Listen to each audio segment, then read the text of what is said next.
Uma pessoa encontrou lá no Boletim de Sinais um artigo intitulado Transformação. É um trecho de Sri Aurobindo. E ali se fala de consciência ambiental, mas num sentido mais amplo do que a gente entende por isso. Isto é, essas ondas de sentimento e de pensamento, ondas mentais, não é? Ondas vitais, que vêm de fora, que vêm do mental, do emocional, do etérico coletivo, e que ficam em volta do indivíduo, formam uma consciência externa. Também os nossos pensamentos superficiais, os nossos sentimentos, as nossas emanações vão entrando ali. Então, Aurobindo chama isso de eu ambiental. Isto é uma coisa que fica ali em volta, formada por tudo isto, e que se nós ficamos um pouco dispersos, superficialmente concentrados, nós vamos parar nesse eu ambiental. E ali então começamos a encontrar pensamentos, sentimentos, impulsos, situações que não são exatamente nossas, mas que formam esse eu em volta de nós, e alguns ficam bem habituados, ficam bem acostumados a conviver com isto. Ele diz também que se nós nos tornamos conscientes desse ambiente em volta de nós, desse ambiente sutil, se a gente chega a ficar consciente disto, que nós podemos até perceber um pensamento antes dele entrar na nossa mente. Nós podemos perceber um sentimento antes também dele se introduzir em nós.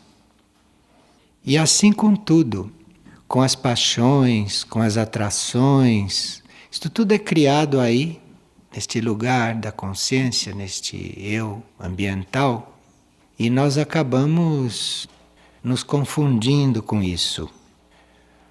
E segundo Aurobindo, nós podemos também perceber as doenças antes que elas entrem, que não são doenças nossas, são doenças que eventualmente nós atraímos, que estão no mental, que estão no astral, que estão no coletivo, e nós vamos atraindo para esse eu ambiental. E nós então podemos até perceber que podemos ficar doentes, podemos aí perceber algo doentio. Ele diz que não adianta repelir isto apenas, porque se você repele, isto volta, porque ali tem um material correspondente, meio nosso, meio do coletivo, ali tem uma mistura que acaba atraindo isto de volta. Então precisaria que a gente ficasse atento a este eu, que não é o eu realmente, mas é, porque a gente acaba agindo assim, acaba sentindo assim, acaba fazendo assim. A gente fica atento a isto, para que isto não chegue a penetrar. E que a gente não precisa se preocupar. É só, em vez de ficar nesta área intermediária, de ficar nesta zona de ninguém, que a gente fique internalizado, que a gente procure pensar lá dentro, que a gente pense antes de fazer as coisas, porque aí nós vamos criando uma separação com este plano indefinido. E aí começamos a ver o pensamento que chega, a emoção que chega, a paixão que chega, a doença que chega. A gente vê claramente isto. E aí pode transmutar ou pode não se identificar com isto. Enfim, é um trabalho bastante atento. E claro que nós podemos melhorar este eu ambiental, né? Como podemos também agravá-lo. Vocês devem perceber isto, porque em certas dificuldades, em certas situações, as pessoas resolvem as coisas não à maneira delas, não à maneira de como elas são na consciência. Resolvem como todo mundo resolve. E elas acham que também são assim, que aquilo é delas, não, aquilo é de todo mundo. Aquilo é um eu que não existe. Eu sempre tive problemas com chaves. Ora eu perco as chaves, ora eu não consigo abrir a porta, ora eu deixo a chave trancada dentro de um carro. E aqui, quando eu chego aqui, isto aumenta. E aqui não só eu tenho dificuldade com chaves, como eu não consigo abrir as porteiras. Afinal, eu vivo às voltas com esse assunto das chaves e das portas e das porteiras. Todos nós, quando estamos no caminho espiritual, a uma certa altura, começamos a receber sinais, chaves, de como fazer a nossa evolução contínua, de como entrar na lei dos ciclos. Então, a uma certa altura do caminho, a gente começa a sair desta lei evolutiva natural, que é cheia de quedas, de retomadas, é uma evolução irregular. E nós, a uma certa altura, entramos na lei cíclica, de evoluir de forma contínua. Então, neste evoluir contínuo, a gente eventualmente não dá grandes passos, mas nunca faz marcha ré, nunca dá marcha ré. A gente eventualmente não corre muito, como os seres que fazem evolução natural. Corre, de repente para, regride, depois corre de novo, torna a regredir, não é? Tudo assim por períodos. E a uma certa altura a gente recebe uma capacidade, a gente recebe uma possibilidade de ir sempre para frente. Com harmonia, com ritmo, mas sempre para frente. E esta pessoa tem resistência a isto. Porque quando ela está evoluindo, ela tem saudade do tempo que ela vivia como todos. Do tempo que ela fazia coisas à moda dela. Então por isso que ela tem dificuldade com chaves, dificuldade com porta, dificuldade com porteira. Isto acaba, isto termina, se você resolver caminhar sempre. E quando vem aquela recordação de um estado, de uma coisa que você gostaria de refazer, de voltar, você diz, não, isto não é mais comigo. Você vai para frente. Vai para frente, porque aí, nesse crescimento continuado, você vai receber toda a possibilidade de não mais se distrair com coisas que não dizem respeito mais ao seu ritmo atual. E se você tiver um sonho que finalmente não perdeu a chave, é porque você já entrou nisto, já entrou neste ritmo continuado. E aí esqueça aquilo que todo mundo persegue. Esqueça distrações, esqueça tudo isto que são o alimento das pessoas incertas. Você vai para frente, você decide ir para frente. Sem fazer esforços excessivos, mas ir sempre para frente. Aí, quando a luz percebe que você está nessa intenção, aí ela te empurra. Isso não te dá mais trabalho. E aqui tem outra pergunta. Alguém chamou-me para conversar e me disse coisas a respeito de outros, que me pareceram calúnias. Como devemos nos posicionar diante de uma situação dessas? Eu posso ouvir e permanecer no nível em que me encontro. Mas como fico caluniado? E o que dizer ao caluniador nesses casos? Se diz alguma coisa? Essas coisas que se criam, que se dizem, isso não se dá importância. Agora, quando isto acontece no caminho espiritual, e quando isto gira em torno de pessoas que estão no caminho espiritual, então aí é mais grave. Porque isto é uma espécie de eu, formados pelas forças involutivas, que normalmente, regularmente, atacam um trabalho que seja definido como positivo. Se vocês forem pesquisar no ensinamento espiritual a respeito da calúnia, ali se diz que nenhum trabalho espiritual, nenhum buscador espiritual sincero, nenhum ser realmente espiritual escapou da calúnia nunca, em nenhuma época. Então, quando você entra no caminho, e quando você está seriamente no caminho, a calúnia é inevitável. Aqui não é nem a calúnia nem o caluniador. São as forças que não te querem no caminho. E como não podem te tirar do caminho, fazem isto. E aí confundem outros que estão eventualmente tendo você como referência. Então a pessoa pergunta do caluniador e do caluniado. Isto não tem importância.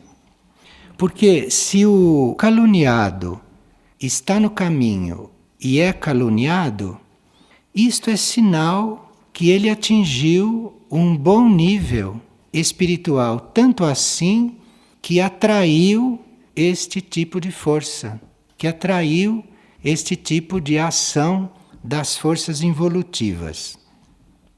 Agora, o caluniador, aquele que se presta a transmitir isto, o caluniador é um instrumento destas forças. E estas forças encontram instrumentos fáceis. Alguém que não consiga realizar o que queria neste caminho, fica vulnerável e serve de canal então para isto acontecer. Claro que nesses casos, o caluniador não só não conhece estas regras, não só ele não sabe que você será caluniado fatalmente a uma certa altura. Ele não só não sabe disto, porque se ele soubesse, ele não se prestaria a isto, a agir como agente destas forças. Mas ele está demonstrando uma certa rudeza de percepção. Está demonstrando que não percebe ainda certas coisas. Porque o caluniador também está no caminho, às vezes até sinceramente no caminho, mas ele é rude ainda. Ele não chegou a uma sutilização, ele não chegou ainda a uma finura para perceber quando é que uma força negativa está querendo entrar ali, está querendo prejudicar ali. E uma das coisas que mais atraem a calúnia é o caluniado ter já um certo controle sobre si mesmo. Isto é que as forças involutivas não perdoam. Então, quando o caluniado começa a ter um certo controle sobre as próprias forças, para ele se descontrolar ou para ele não terminar este trabalho, então estas forças atacam. Mas isto é porque ele já está conseguindo um certo controle. Agora, quando alguém está neste caminho e é caluniado, aquilo para ele é um sinal de que ele chegou já num certo ponto. Então que foi visado por aquelas outras forças. Então o caluniado que está no caminho não tem ressentimento do caluniador, não fica ofendido, ele compreende a coisa acima de tudo isto. Quando ele é caluniado, ou quando um trabalho é caluniado, nós interpretamos como aquele trabalho chegou num certo ponto, de já ser atacado por isto. Quer dizer, não é mais um trabalho qualquer. Aquilo não é mais uma pessoa qualquer. Isto é o que a calúnia revela. Então, quando vem com uma calúnia, Não importa o que estão dizendo, aquela calúnia está revelando que ali tem coisa importante, que as forças involutivas não estão querendo mais que prossiga. Isto é o que a calúnia revela. Porque o que ela diz, não sei se interessa, mas revela isto, que ali tem um material que está se tornando importante para as forças involutivas, para aquelas outras forças. E outra coisa que os caluniados sabem no caminho espiritual é que é muito melhor ser caluniado do que ter guardado para si o próprio estado, esse estado que provoca estas coisas. Porque nós podemos fazer um trabalho interno todo em silêncio, podemos fazer um trabalho todo secreto, e aí nem a própria força involutiva tem aonde se focalizar, porque não tem nada visível. Tem seres contemplativos que trabalham assim, trabalham secretamente. Ninguém sabe que eles trabalham. Não é ninguém sabe no mundo, as forças também não sabem. As forças sabem que há um trabalho, mas não identificam nada. Porque ele é um contemplativo perfeito. Ele está em contemplação e estas forças espúrias não conseguem identificar o que está acontecendo. Isto é uma situação que existe. Agora, se nós não somos contemplativos e se a nossa ação deve revelar aquilo que pode ser um referencial para outros, em certos casos, não se pode esconder que se tem autocontrole. Isto deve ser explicitado, porque isto serve para outros. E quando você vai fazer isto, quando você sabe que está nesta situação, a calúnia é inevitável. E você então não pode camuflar isto para não ser caluniado. Então é melhor ser caluniado do que deixar de expressar uma coisa que as forças involutivas vão transformar em calúnia. São coisas sutis deste ponto evolutivo. Quando há uma calúnia, aí há uma série de coisas a se estudar. Não no sentido de que as pessoas pensam, nesse sentido, da gente examinar certas coisas e ver em que ponto nós estamos. Agora, o caluniador é muito rude. O caluniador é muito primário, porque entra neste jogo todo, não percebe este jogo todo e fica aí como um instrumento muito dócil. E houve um mestre da hierarquia que, quando falou sobre a calúnia, ele disse que todas as vezes que ele foi caluniado, que ele sentia como se ele estivesse recebendo um combustível para fazer ainda melhor o que ele tinha que fazer. Isso é muito importante. Moria fazia assim.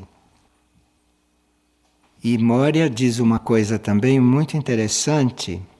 Ele chama a calúnia da tocha dos selvagens. Como que os selvagens iluminam o próprio caminho com a calúnia. Mas Moria diz que na caminhada noturna, no escuro, qualquer luz é útil.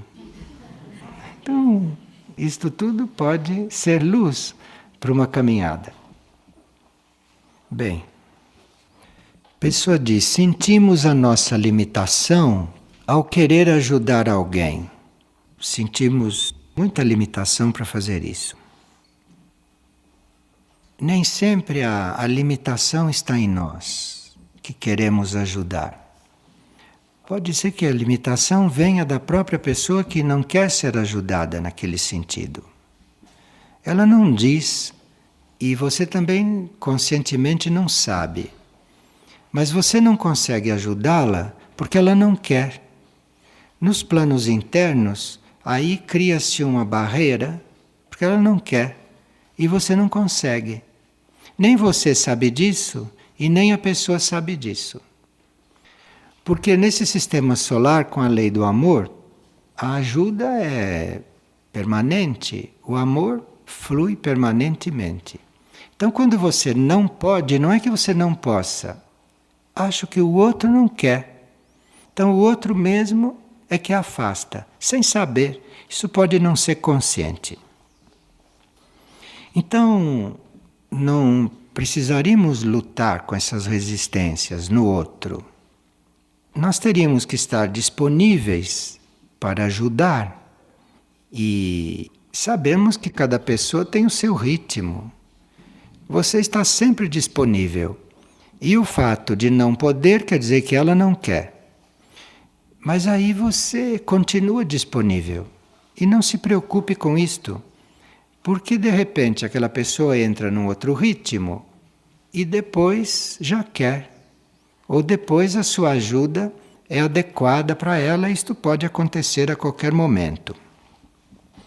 Agora, nós temos sim muita vontade de ajudar os outros, temos muito impulso para isso, muita intenção, e queremos ajudar mesmo quando o outro não quer. Porque se você não pode, é porque o outro está impedindo, inconscientemente. Então ele não quer. Nós não nos lembramos que a melhor ajuda é o exemplo. Melhor ajuda é você ser aquilo que tem de ser. Se a pessoa não vê, é porque não pode ver, mas você está sendo. Pelo menos um está fazendo. E muitas vezes a maior ajuda que nós damos é inconsciente.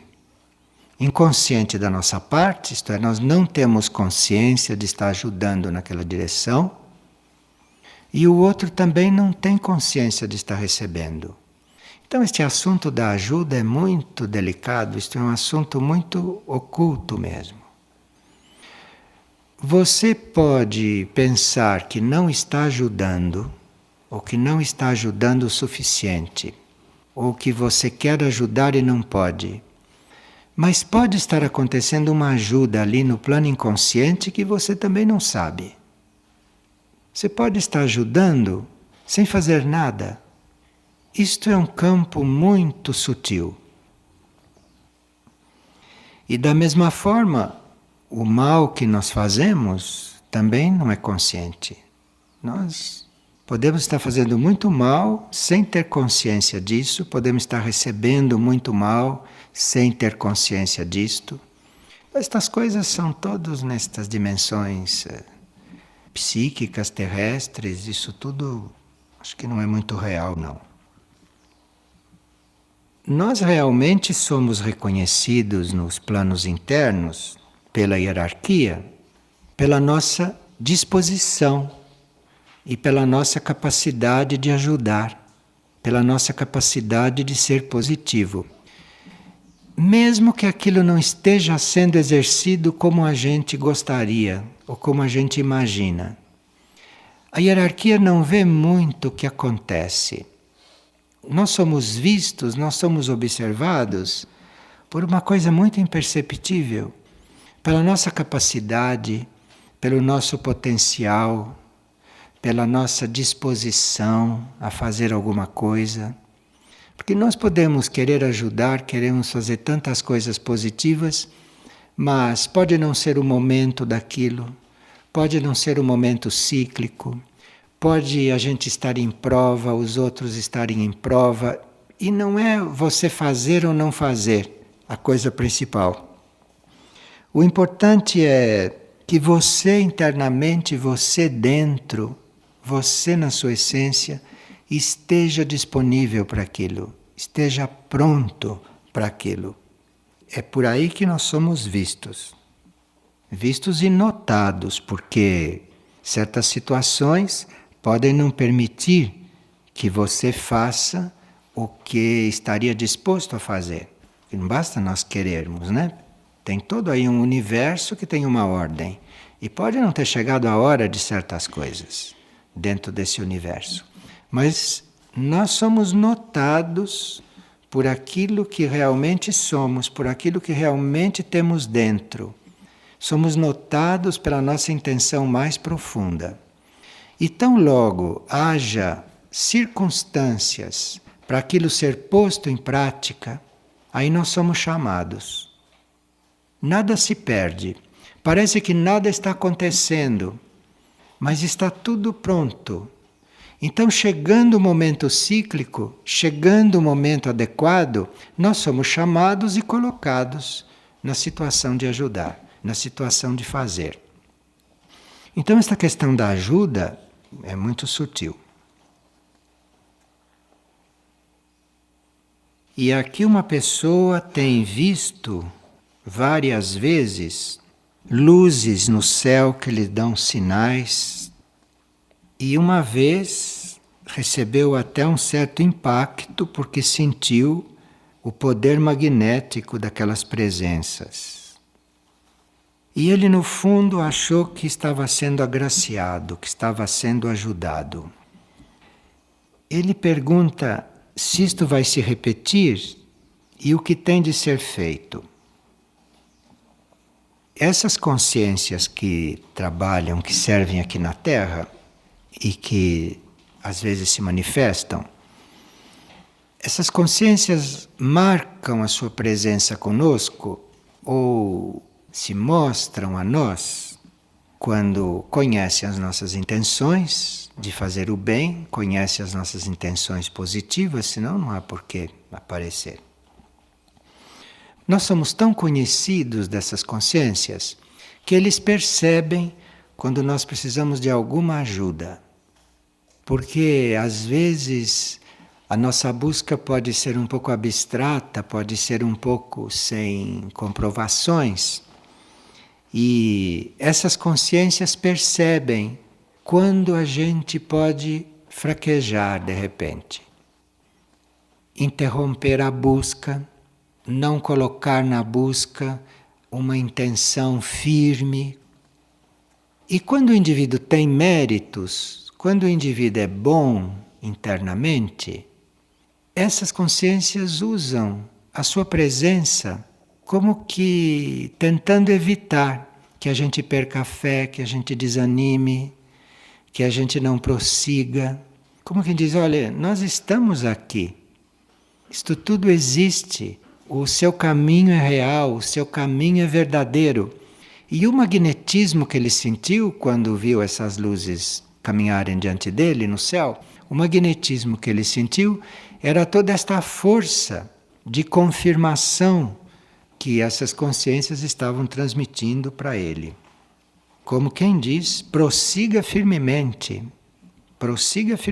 em qualquer circunstância. E uma pessoa percebeu que para nós sermos realmente transformados, para nós sermos renovados, para renascermos, que nós precisamos ser humildes. E sem humildade não há renascimento, não há verdadeira transformação. Esta pessoa, percebendo isto, está pedindo uma ajuda no sentido de entender um pouco o que é esta humildade, o que isto significa. Enquanto nós cremos que fazemos alguma coisa por nós mesmos, nós não temos possibilidade de conhecer a humildade. Às vezes, aparentemente, nós estamos fazendo tudo. Aparentemente estamos agindo, aparentemente estamos construindo. A gente não deve se enganar, porque enquanto eu achar que sou eu mesmo, que sou eu que estou agindo, que sou eu que estou fazendo, que eu é que sou o autor, em tudo na vida isto. Então, enquanto nós nos colocamos como autores das coisas, não conhecemos nunca a humildade. Às vezes eu faço, eu acho, eu sei, eu conheço. Isto tudo está muito longe da humildade. Nós vamos percebendo, se quisermos ser humildes, que tudo, qualquer coisa, não tem nada que não venha de uma fonte única, de uma fonte suprema. Não tem nada que não venha desta fonte única. Nada, nem nós, nem o que nós fazemos, tudo vem desta fonte única. Então, qualquer coisa que esteja acontecendo, nós não nos identificamos com aquilo como autores, mas sabemos que tudo que está acontecendo, tudo que está havendo, vem de uma fonte única, vem do alto. Aqui começa um processo de nós começarmos a ficar humildes, começarmos a entrar neste estado. Isto é, você vai reconhecendo que existe esta única fonte de onde tudo provém, então que você está ali como um canal, um colaborador desta fonte. E você vai percebendo o quão perfeita, o quão potente é esta fonte. Porque o que vai passando por você, ou o que você vê passando pelo outro, ou o que você vê acontecendo, e você sabe que é proveniente daquela fonte, você vê o quanto é certo, o quanto é perfeito. E ali onde as pessoas acham imperfeito, ali onde as pessoas acham que está errado, você vê a perfeição naquilo. Você vê a perfeição em tudo. Os outros podem achar, ou você podia achar, que está acontecendo uma coisa errada, que está acontecendo uma coisa imperfeita. Mas quem é humilde não vê nada assim. Quem é humilde vê o que acontece como proveniente de lá. Então está certo.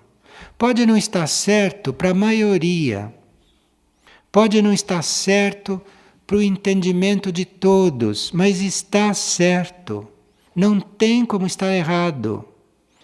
Veja, este estado de humildade é algo que começa a vir e que você começa a perceber assim, mesmo que seja uma coisa oposta, você está certo.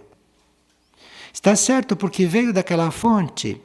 E se aquela fonte permitiu e se chegou a existir, você que não compreende por que está certo, aquilo está fazendo um trabalho que você não reconhece, que você não percebe, que não é o seu trabalho, mas aquilo está fazendo um trabalho, aquilo veio da mesma fonte que para você vieram as coisas certas. Percebe o que é ser humilde? Uma pessoa que acha que há coisas certas e que há coisas erradas é uma pessoa muito dividida, muito imatura, que acha que há coisas certas e coisas que não são certas. Isso são coisas que a gente guarda para si, né? Porque se for fazer isso no mundo, vira o mundo às avessas e ninguém quer ficar de perna para o ar. Nós não precisamos fazer violência, mas dentro de nós podemos ser assim. Bom, quando você está realmente vivendo isto, que tudo vem daquela fonte, e portanto, mesmo que você não saiba estar certo, até chegarmos nisto, isto é um caminho realmente muito longo. Agora, o humilde, a humildade é perfeita quando isto começa a ficar claro e você já está bem entregue a esta fonte. Você nem está mais achando nada, você já está entregue a esta fonte, você já está entregue, porque você tem tanto amor por esta fonte, que cria tudo, que manifesta tudo, você tem tanto amor por isto, que você vai se identificando com isto e vai sendo absorvido por isto. E o humilde realmente não acha mais que está acontecendo uma coisa ali fora, que está acontecendo outra coisa com ele. O humilde está em tudo, tudo está nele. Então não há nenhum problema na consciência da humildade. E quem fica próximo desta consciência, ou quem se aproxima dessa consciência, ou quem vai se tornando realmente humilde, vai sendo transformado. Vai sendo transformado pela fonte que tudo cria. Porque ele, reconhecendo a fonte, entra nessa transformação. Então, quem é humilde, ou quem ama a humildade, ou quem busca ser humilde, isto é, eu busco reconhecer que tudo vem do alto.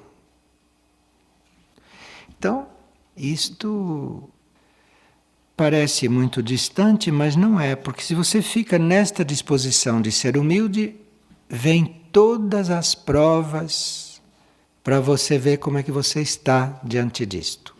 Em todas as provas. E aí você vai passando pelas provas, você vai vivendo as provas, e esta energia vai te reconstruindo, esta energia vai te trabalhando.